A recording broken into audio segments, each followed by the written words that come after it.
আসসালামু আলাইকুম রাহমাতুল্লাহি ওয়া বারাকাতুহু। প্রিয় দর্শক মণ্ডলী, আশা করি আপনারা সকলে ভালো আছেন। আলহামদুলিল্লাহ, আল্লাহ রাব্বুল আলামিনের অশেষ মেহেরবানি ও রহমতে আমিও ভালো আছি। আজকে আমি আপনাদের সামনে আলোচনা করতে চলেছি দরুদ পাঠের অসংখ্য ফজিলত নিয়ে। আসুন আমরা সকলেই জেনে নিই দরুদ পাঠের অসংখ্য ফজিলত। ১. প্রতিবার দরুদ পাঠে 10 বার রহমত নাজিল হয়। 2. প্রতিবার দরুদ পাঠে 10টি নেকি লাভ হয়। 3. প্রতিবার দরুদ পাঠে 10টি গুনাহ মাফ হয়। 4. প্রতিবার দরুদ পাঠে জান্নাতে 10টি মর্যাদার ধাপ বৃদ্ধি পায়। 5. পেরেশানি দূর হয়। 6. রাগ নিয়ন্ত্রণ হয়।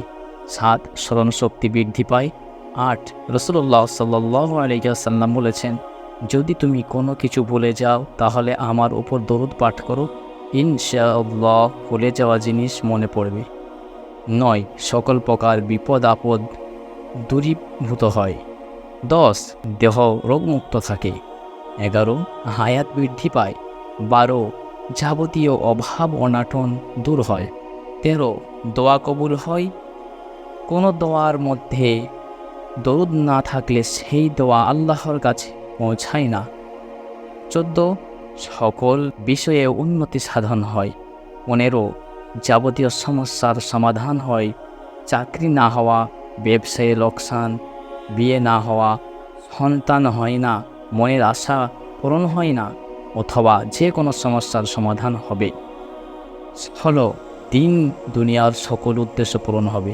17. সমস্ত গুনাহ মাফ হবে। 18. স্বপ্নযোগে হযরত মুহাম্মদ সাল্লাল্লাহু আলাইহি ওয়াসাল্লামের দিদার নসিব হয়। 19. নিয়মিত বেশি বেশি দরুদ পাঠকারীর হাসরের ময়দানে হযরত মুহাম্মদ সাল্লাল্লাহু আলাইহি ওয়াসাল্লামের শাফায়াত লাভ করবে। ফুলসিরাত পার করা সহজ হবে। 20. জাহান্নাম হারাম, জান্নাত অনিবার্য হয়ে যাবে। তিরমিজি, মুসলিম, মিশকাত নাসাই।